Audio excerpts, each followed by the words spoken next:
Hello you all, I'm doing a pop-up live chat. I need to go into the garden. There's a few issues in the garden that I noticed and I thought, why not do a little live chat while I take care of those. So it is, what day is it? It's Saturday and yeah, my bee balm is just a disaster. The bunnies have really gotten to it. So I am going to be hopefully transplanting that. I'm gonna move. So this garden behind me, I'm going to transplant some of my lilies. Hello, Donna. How are you? Hi, Teresa. I'm gonna be transplanting lilies, not in this live. I'm gonna go in the veggie garden in a minute, but I'm gonna be moving things around to give them a little more protection. Hi, Rachel. I'm so glad you finally got your package. For anyone not aware, I do some reselling, and I missed a digit on Rachel's address in San Antonio, and the package got lost and then sent back to Minneapolis. But she did finally get it. Hi, Annette. How are you? Hi, Anne-Marie from Indianapolis. So I wanted to show you all that while I do have a green thumb, I am certainly not without flaws in the garden. So here is my lovely and wonderful hanging plant, which it got really hot in Minneapolis today. It was probably almost about 90 degrees, and the weather got it. So I have now set it in a cookie tray. This is a little trick of mine. I set it in a cookie tray here, if you can kind of see that, and I filled the cookie tray with water. So I'm just gonna let it sit overnight. The pot has a hole in the bottom so it can suck up extra moisture, and I'm gonna let it sit overnight so that it can kind of recover. Hi, Sean, how are you in South Dakota? Yeah, so, and by the morning, it'll be fine. So if you happen to do what I did and let things get a little hot, it's okay. Just get them into water right away. It's not ideal to water in the evenings. It's better to water in the mornings. And I did water this morning, but I somehow missed this one. But that's okay. So it got hot all day and it'll recover. And then tomorrow when I come out to water, I'm sure it'll be fine and I will hang it back up. So that was my little error that I wanted to show you because we all make mistakes. Hello, BF, Belinda in Florida. Yes, okay, so Annette does that as well. So now I'm walking through my yard. I did not post a garden tour this week. I don't want to post them just to post them. I want to post them when things have changed. So I'll probably post one next week because there wasn't a lot changing, but there's some stuff that has changed. What I really wanted to talk to you about is my zucchini plant. So I'm going to put you on the tripod here. Hopefully it works. Okay. Okay, so I am in zone 4B. And sometimes when we're lucky, it acts like zone 5A. If we plant things close to the house, we can pretend we're in 5A, but it's usually 4B. Our winter temperatures can get down to about 50 below. So it gets very, very cold here. Sorry about the sun. It will be on the move here shortly. So what I wanted to show you without crushing my plants here in my garden is my zucchini plant. So, oh, you're in 4A as well. Oh, okay, you're in 4A. So that's a little north of me then, okay. So what I wanted to show you is my zucchini plant. There are great things happening with my zucchini plant, and there are not so great things happening. So the first great thing, we'll start with the good news. The good news, I sat on my squash plant. It's okay, it'll be fine. The good news is that, look at this baby. Woo! This is my first zucchini that I've harvested. I probably let it go a little long, but it got big like really fast. So there you go. You've watched live. I've harvested my first zucchini. I've got my cute little basket because, you know, I wouldn't be Nicole North Garden if I didn't have a cute basket for harvesting. But the problem I'm seeing here, and I just didn't think about it. So this is my first time doing zucchini in a pot. And I told you I chose to do that because a lot of times with my zucchini plants, I will get powdery mildew. And this keeps the plant up higher so that there's a lot of good airflow, a lot less likely to get that powdery mildew. If you're not familiar, powdery mildew shows up on the leaves and it basically kills your plant. Eventually. It's a long, slow, and very sad death. but that is what eventually happens. So I decided to put it in a pot. I have this great big pot. It has plenty of soil, plenty of nutrients. I feed it. It's doing great. However, what I didn't think of, so with a vegetable garden, you don't water as often as you do. Like I water my potted plants every morning. And sometimes on days like this, I'll water them twice a day because it gets so hot. With the veggie garden, you want to give it a good long watering, like once a week, maybe twice a week. But I'm talking like a half hour of watering if there's no rain.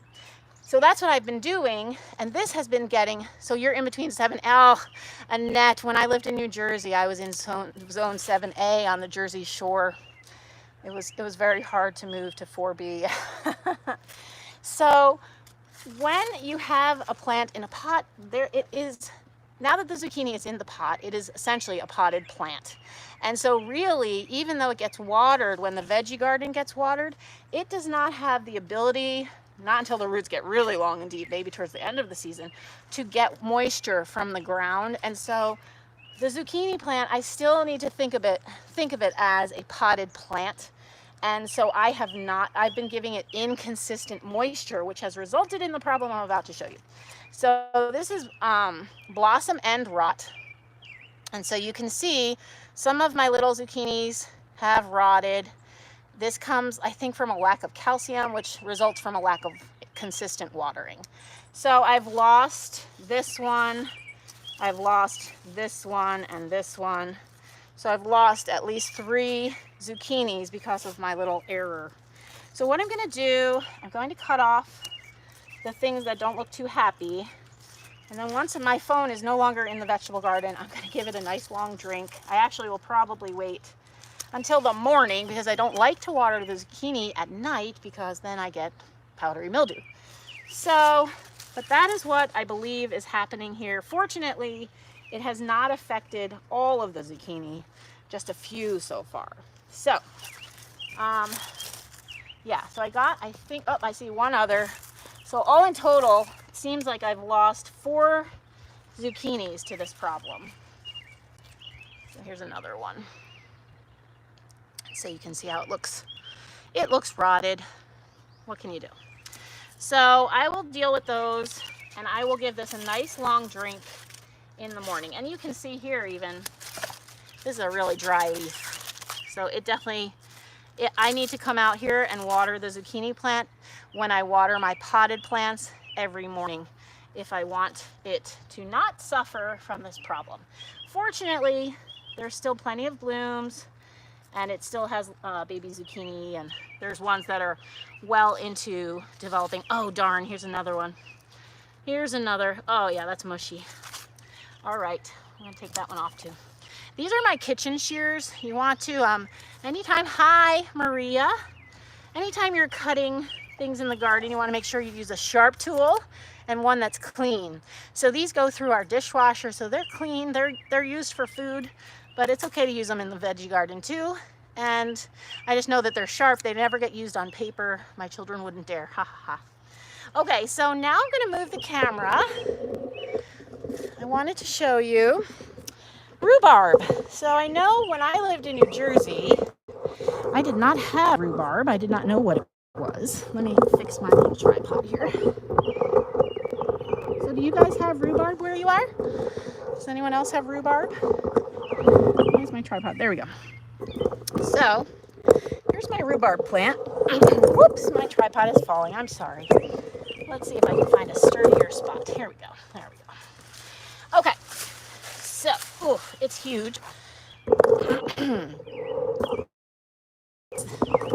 That's the main issue. Oh, I see. It's not locked. Silly me. Sorry, guys. Sorry, guys. Okay. Now you're locked and you shouldn't be falling. So this is my rhubarb plant. And there are several desserts that I want to try making with this. I'm actually going to bring some to a friend. Her daughter loves to bake, and they don't have a rhubarb plant, but rhubarb is so prolific. Look at all this. Do you see? You can see all the red stems. You don't have rhubarb, but love rhubarb pie. Okay, you've never eaten rhubarb. So it's kind of tart. It's actually very tart. So when you bake with it, you need to use a lot of sugar. If you watch Jamie from Border Bananas, you saw that vintage recipe collaboration we did, and she made rhubarb custard, and that is custard bars, I think she called them. That is one of the recipes I'm going to try making. And then my friend's daughter would like to try making a rhubarb cake. So, oh, I've never heard of pickled rhubarb. That sounds wonderful. Thank you so much. Yes, strawberry rhubarb pie is delicious. Hi, Katie. Yes, isn't it huge, Katie? So I'm going to go ahead and cut some. You want to look for the red stems, and you don't want to eat the leaves. The leaves can make you sick from what I understand. I've never done it, but I don't plan to try. These are smaller, but I have so much that I'm not too worried about the size. Ugh. As long as they're red, you're fine. My son will come out here and just eat it fresh from the garden. So it's not really my cup of tea in that way, but I'm glad he likes it. And what's funny, when we lived in our old house, we did not have rhubarb. And he had asked me, he's like, and his friend had rhubarb. And he said, if we ever move into a house, Mommy, can we plant rhubarb? So that's what we did. So these smaller ones, these with the fresh leaves, you can kind of see the leaves are tiny. I'm going to leave those alone because rhubarb will continue to produce. I'm going to get the big ones out of here. Ugh. This one I probably should have harvested already. That one went a little too long, I think. But and also, for you crafters out there, if you ever want to do stepping stones with a leaf print, a rhubarb leaf is ideal. So you get Quikrete and a mold, and then you can put the leaf in it to make a leaf print. They make very cute garden stones. I should do that on my channel sometime. I've done it before, but not since I've had a YouTube channel. So we're just going to cut. I think Jamie told me that each stalk is about 1 cup. And I think for the recipe she made, I need at least 2 cups. And then I want to bring at least 2 cups. Now that has some bug damage, but that's okay. I'm not going to worry too much about it. So I think I need at least like 8 to 12. Well, actually, if I want to bring some to my friend, I need at least a cup or 2 for her. So I'm just going to see all that we can get here. See, now this one, it's not red, but...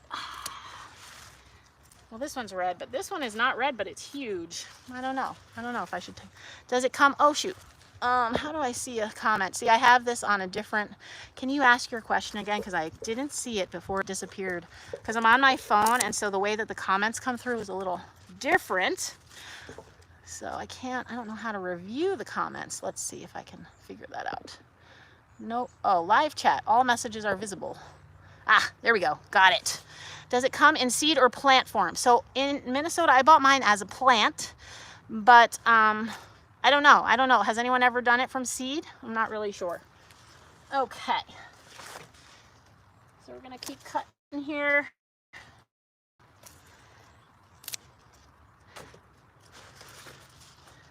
All right. That's a nice one. That's really red. Hello from Janice in Florida. Hi, Janice in Florida. You cut the red and green rhubarb. Ah, good. Okay, good to know because I need extra and I might not have a ton of red. I'm going to go for that big one, Sean, based on what you just told me. That is a really big one. All right. I'm going to count how many stalks I have. I think I want to have about 16 so that I have enough for my recipe. Sorry if I'm a little sweaty, and my friend's daughter has enough for her. So right now I have 1, 2, 3, 4, 5, 6, whoops, 7, 8, 9, 10, 11, 12, 13. Need about 3 more. Let's see. Here's some good ones down here.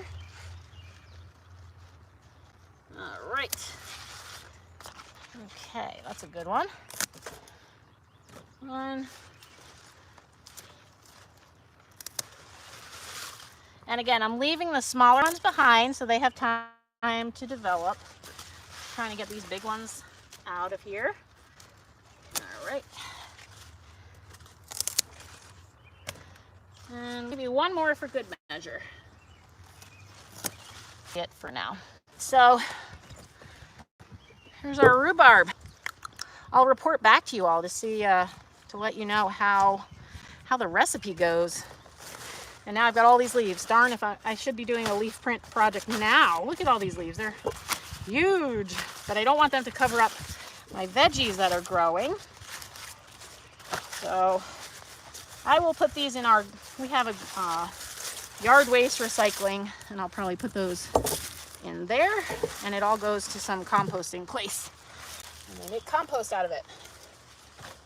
Okay, I'm going to move the camera. Oh, I'm getting hungry. Just thinking about it.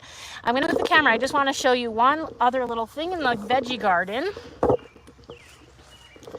So this is my little strawberry patch that is developing. You know, I love strawberry decor. Well, look at that. Oh, I think I just got dirt in my hair. Oopsie.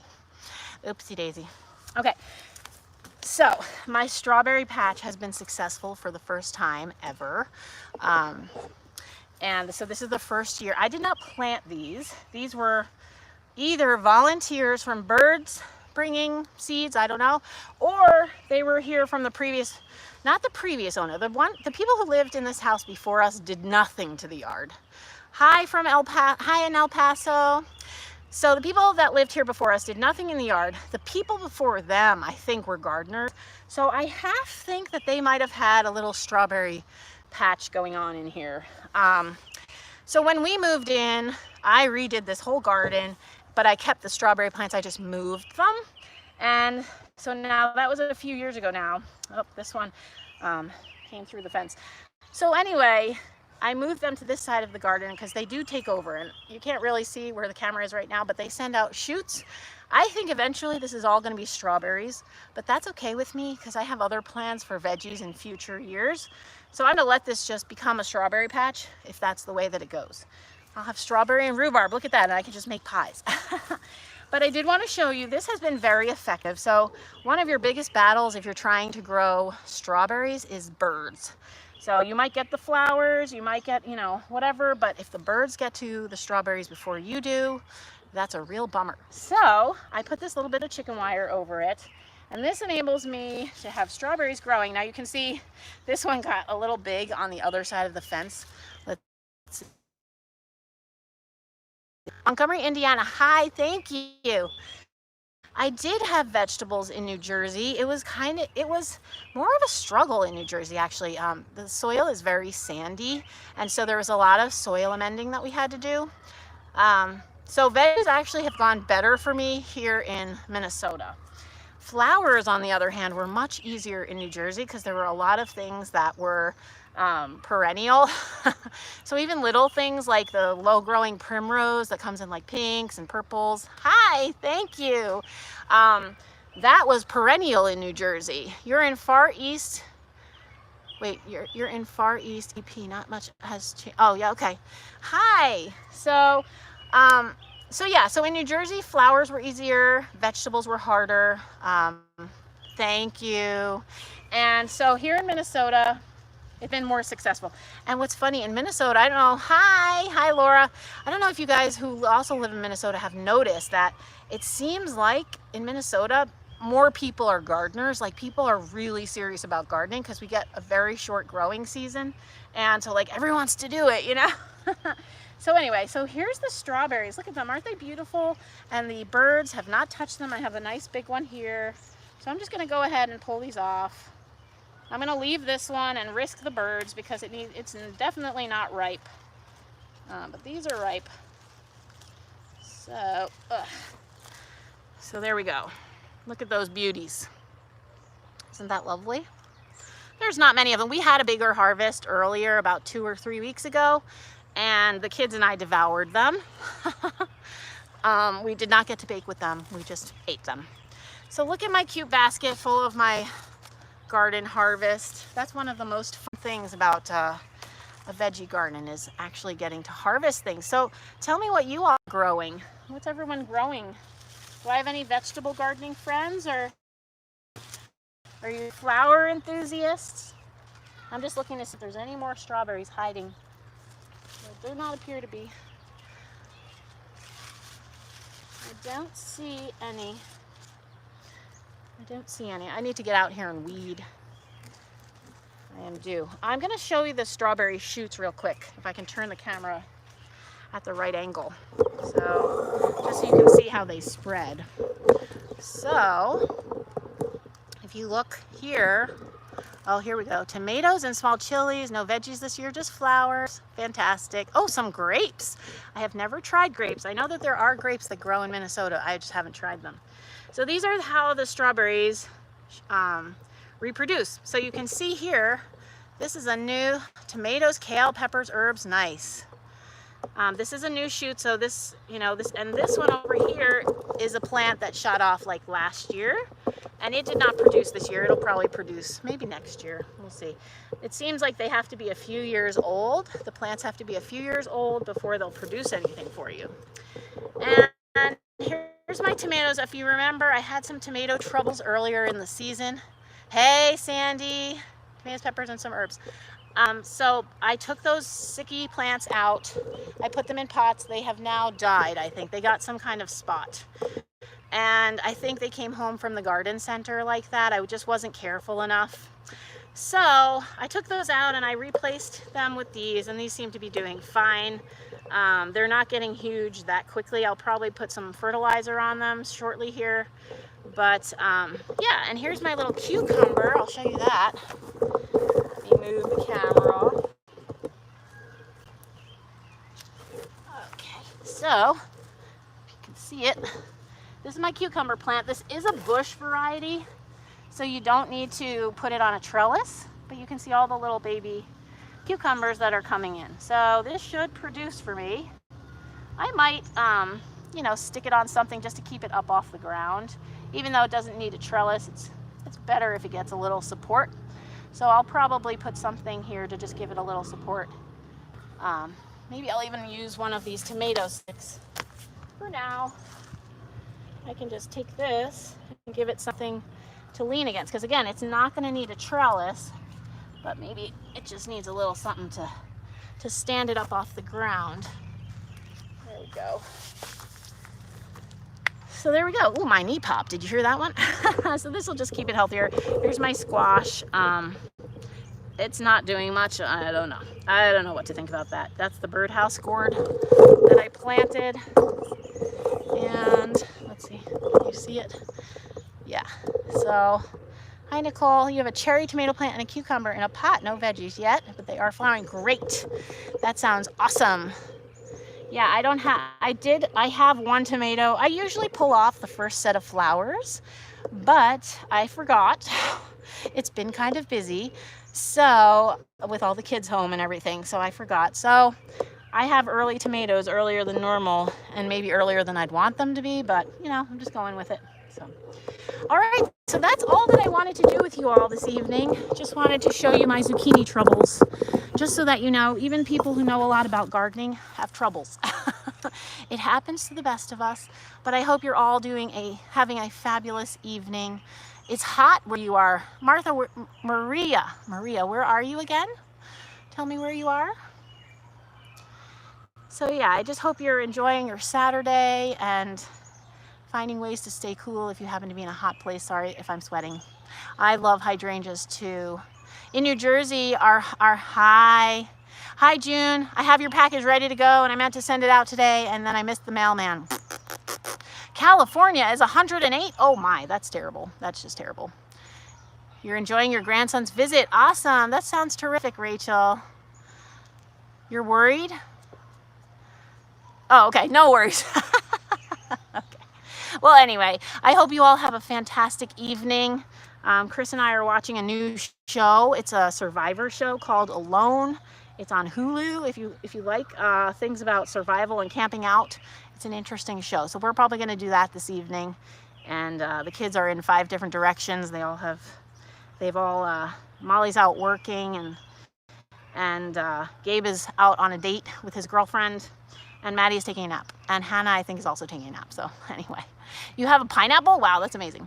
So anyway, thank you for hanging out with me, you all. I hope this was helpful and interesting, and I will see you in my next video. I did just post a thrift haul on my other channel.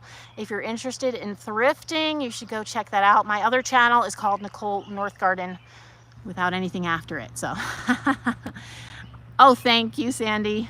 That's my poor attempt at photography, but it's not like you. Sandy's a really great photographer. Anyway, I hope you're all doing well, and I will talk to you all soon. Thank you so much for hanging with me. Bye. Woo, baby.